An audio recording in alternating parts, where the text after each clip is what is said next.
on, Miss Judy. Girl, that was not the move.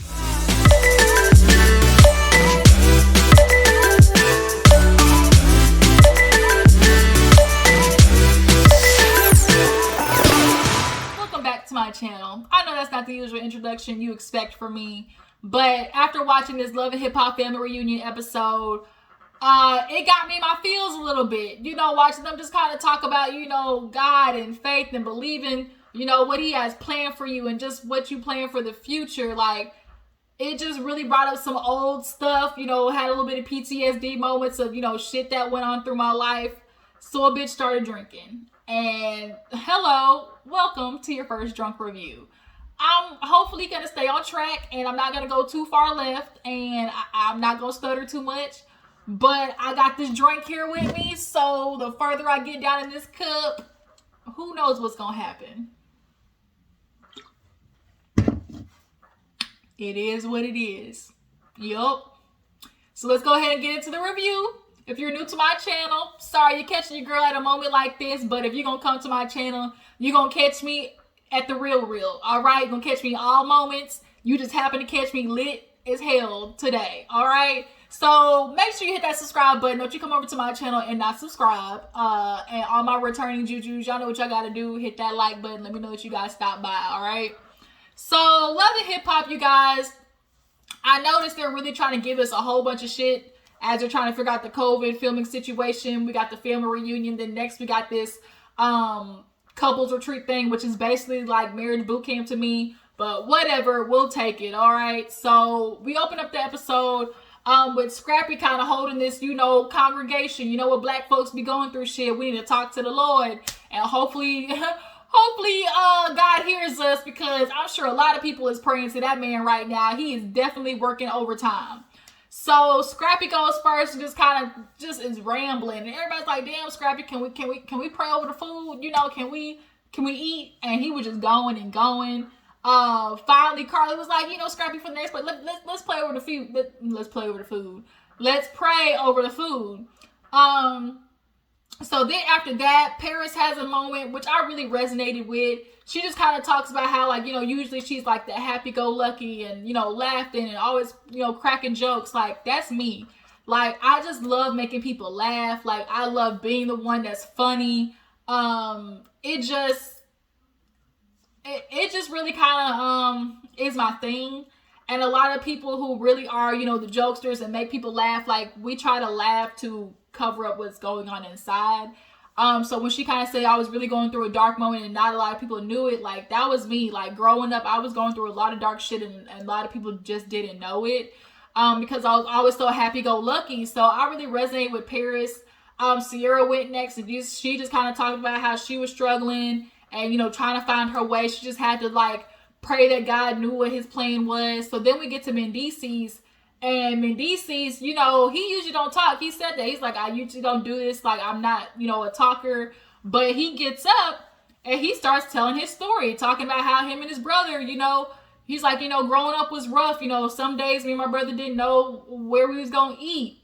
And when Judy heard that, she was like, the fuck? Like, wait a minute. He was like, you okay, Mom? Like, I'll sit down. I won't say it. She's like, no, go ahead. Like, you say what God, you know, puts on your spirit. So he's like, okay. So he started telling the real, which was, you know, me and my brother, like, we grew up without a mom. We didn't know where she was at sometimes. You know, we would stay at people's house, and sometimes we'd have to go next door and beg for food. And she gets up and was like, okay, son. And she was like, you need to chill out. Like, nah, I said talk, but, you know, you do a little bit too much time and place. And it's like, ma'am, like, this was the moment for him to be vulnerable, but she was so focused on what it made her look like that she wasn't realizing that she was cutting off her son's testimony, okay? So she was saying, like, you know, son, like, it's a time and place, and everybody's kind of getting annoyed, like, Judy, like, your son really was speaking some true shit there. Like, that was an opportunity for you to, like, listen to him and, you know, see and, like, actually get your child's perspective on what was going on in his life.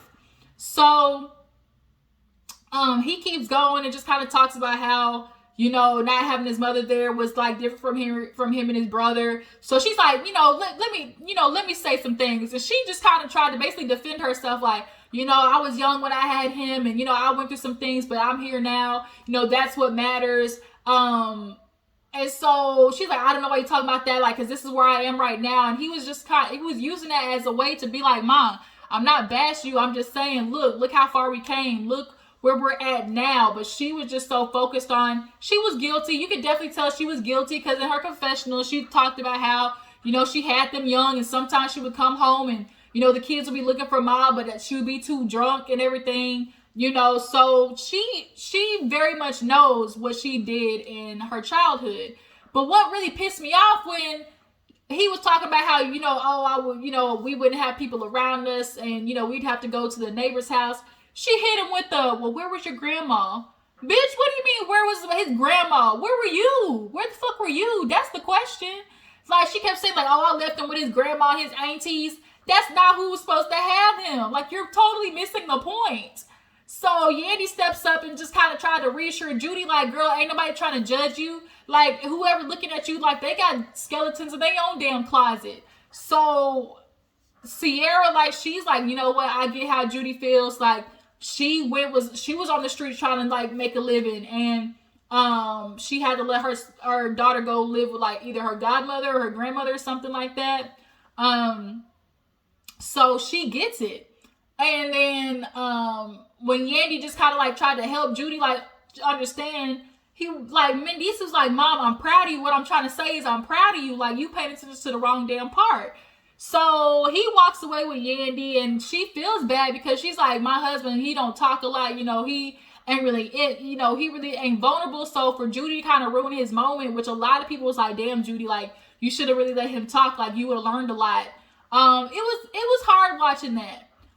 So Mama D's like, you okay? She's like, nah, I didn't like that. I didn't like what he was doing. Like, she's like, how dare you, like, try to tell my story before me? Ma'am, that was not your story. It was not your story. A lot of parents don't understand what happens in your life is like a sub-sequel for your kids. You don't go out and have to sleep with a whole bunch of men, be homeless, stay in your car, and your kid not experience that same thing. Period. Mama D had to tell her, like, you know, Scrappy would always be like, Ma, you can't stay there, or Ma, you can't do that. And, you know, I would get upset, like, why you checking me? But I had to understand, like, that's his experience, and I had to, you know, listen to that for myself. So speaking of Scrappy, he kind of uses this as a moment to go talk to Erica. You know, him and Erica, y'all have been bumping heads since the damn divorce. And I think it was the atmosphere that finally made him realize, like, you know what, it's time for me to go talk to Erica. Jock was like, shit, if I have all these baby mamas and I can figure it out, nigga, you can too.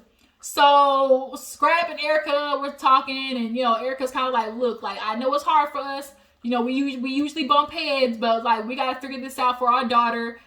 He kind of talks about how Imani doesn't really talk to him that often. So he's really trying to fix that. And she's like, yeah, I know, like, we really need to try to get in something where, you know, you and Imani have better communication. All of us have better communication. Bambi came over, and they say, you know what, it's not going to be easy in the beginning. But we just got to understand it starts here. And hopefully we can build from that.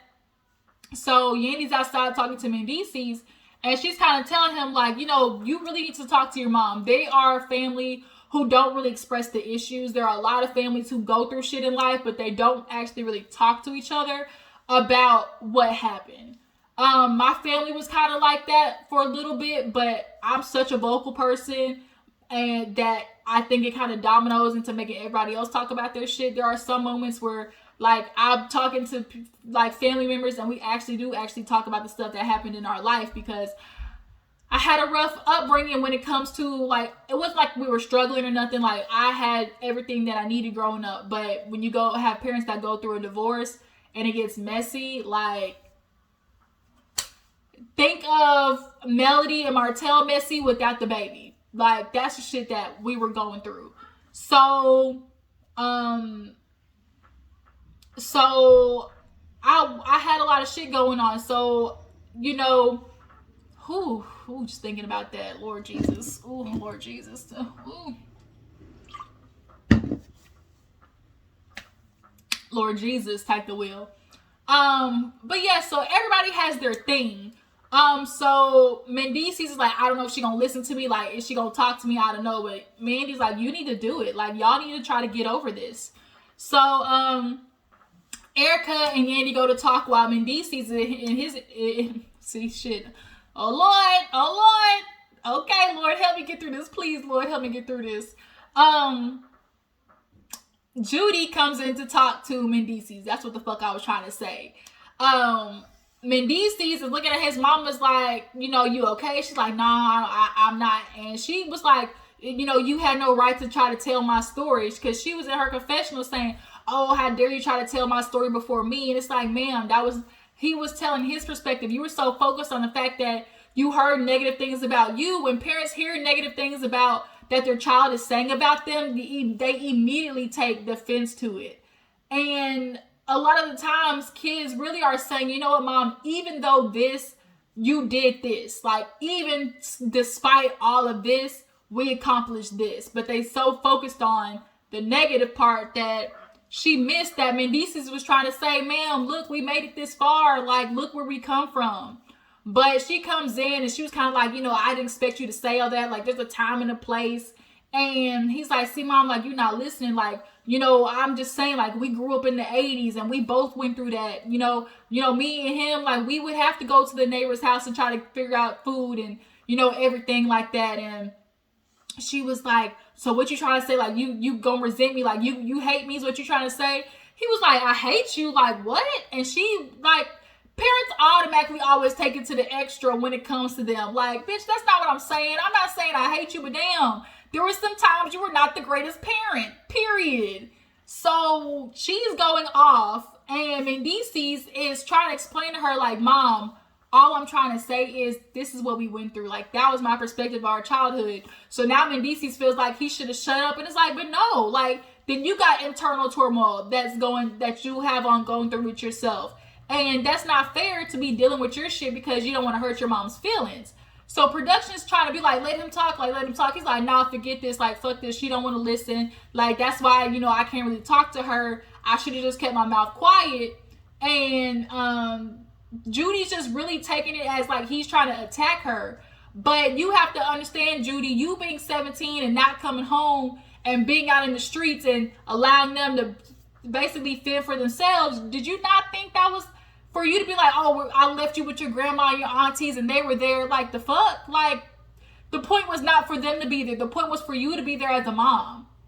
And your kids feel that. Kids are smart. They feel, you know, a change in scenery. They feel a change in emotions and parents. They feel, you know, uneasy grounding. Like, if it's unprotected, like, all those things, kids feel that. Trust me, we feel that, adults.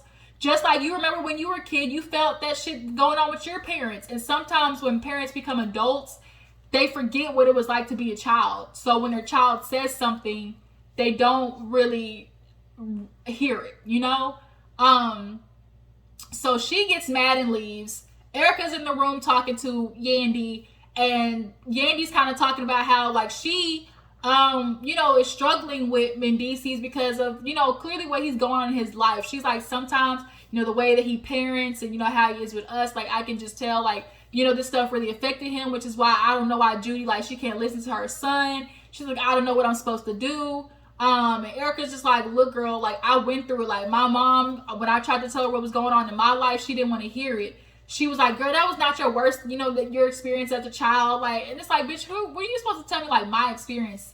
She's like, because I remember eating butter and sugar. And so she's like, my mom didn't want to hear it until finally one day, like, we got together, cried, and she had to admit, like, you know what, I fucked up. And what parents have to understand is, it's not that we're blaming you. We're just trying to say, look, we understand you did the best you could with what you had and what you learned in life and what you know, were able to get from your childhood.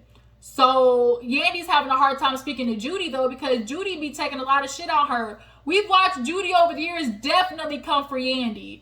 And she's like, I try to, like, be good with her, but she keeps picking at me, and I don't do nothing to her. And she's, like, getting emotional over it. And it's rough seeing that, you know, because mother-in-laws, they definitely can be a bitch. Like, we see a lot of mother-in-laws, when they see a woman in their son's life, they immediately feel like they're trying to replace them. But woman, we not.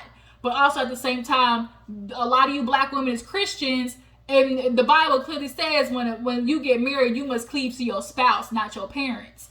So, okay.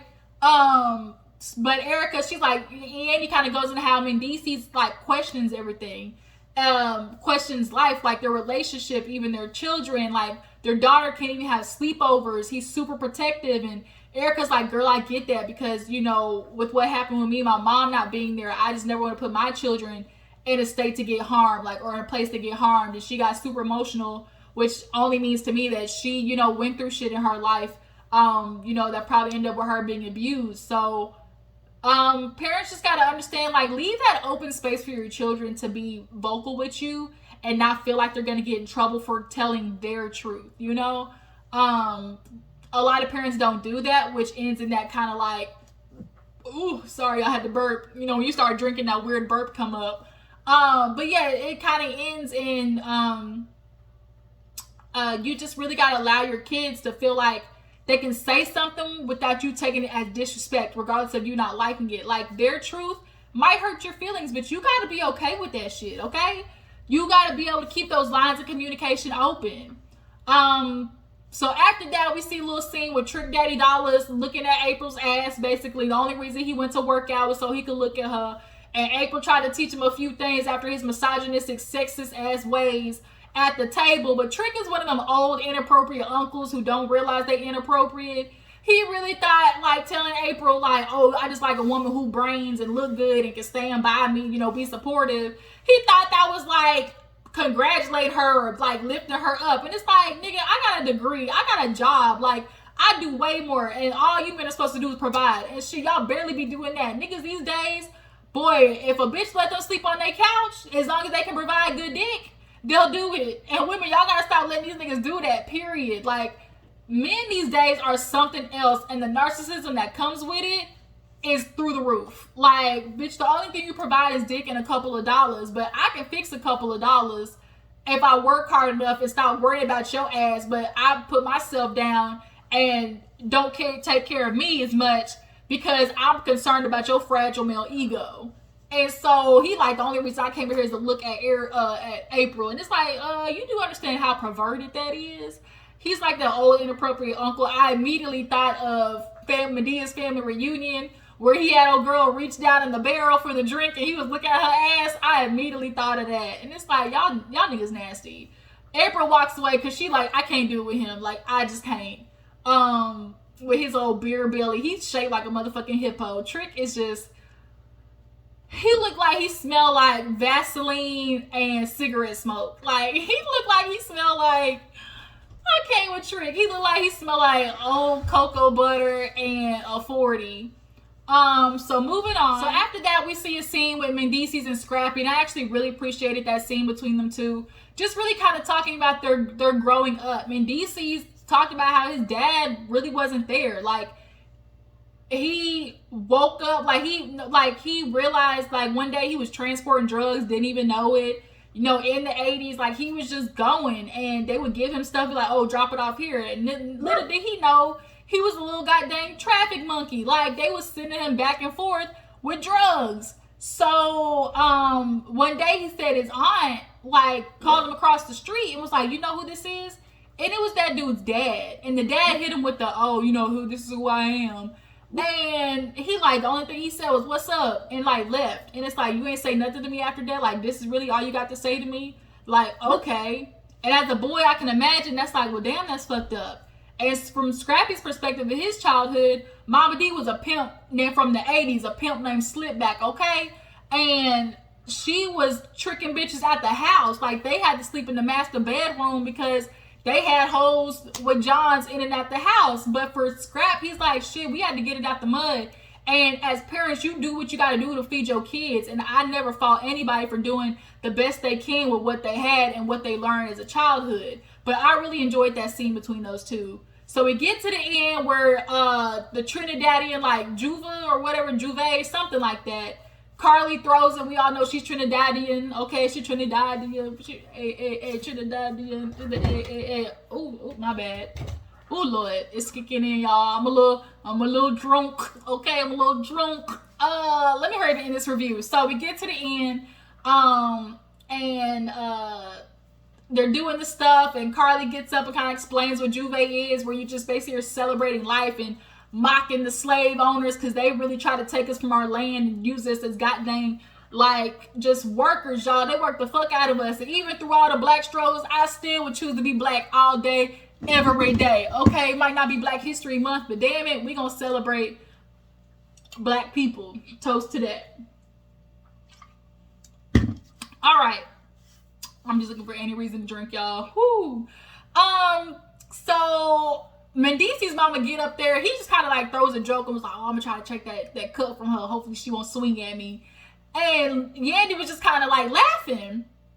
And Mama D was like, "Oh, you need to quit disrespecting your elders or something like that while she talking. Really, that's what you gonna do?" So of course Judy took that as her moment to like, "Oh, she gonna disrespect me. I'm gonna disrespect her." Judy got a thing for Yandy. I don't know what it is. I think maybe it's because like she got her son. You know, mamas is real sensitive about their sons.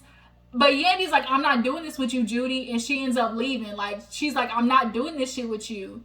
And I can appreciate that. Yandy definitely has came a far ways because her and Judy, you really used to get into it. But she's not giving her that time of day. Judy really has some explaining to do and some understanding. I really would love to see a Iyanla episode with Miss Judy and Mendeecees and how she grew up and like how that led her to where she's at. Mendeecees talk about how he got shot twice and like stabbed 13 times. Like, he got some stories, y'all, and everybody does. So you just try to do the best with what you got from, you know, how you grew up to where you're going. So yeah, that was the episode, y'all. Tell me how you feel about it. I can appreciate that we actually are getting some real stuff with Love and Hip Hop, not just bitches throwing glasses and chunking shoes. But I am ready for a little something else. So hopefully they'll start giving it to us. But yeah, you tell me how you feel. I'm a little leaning. I ain't gonna lie, I'm a little leaning. Ooh, y'all, this shit is kicking in. Let me go before I start just going off on a rant. But hopefully tomorrow I'll be able to give you guys a live. That's what I'm gonna say. Hopefully I can give you guys a live. I'm gonna watch the Meghan Markle interview and talk about a couple of other things on there. So y'all guys stay tuned for that notification. Hopefully I can get it, you know, figure it out and get it put up. But I appreciate you for tuning in. Y'all know what you gotta do. Subscribe, like this video, tag, post, share. All right, let's grow this juice box crew. Keep it going. I'll catch you guys later. Deuces.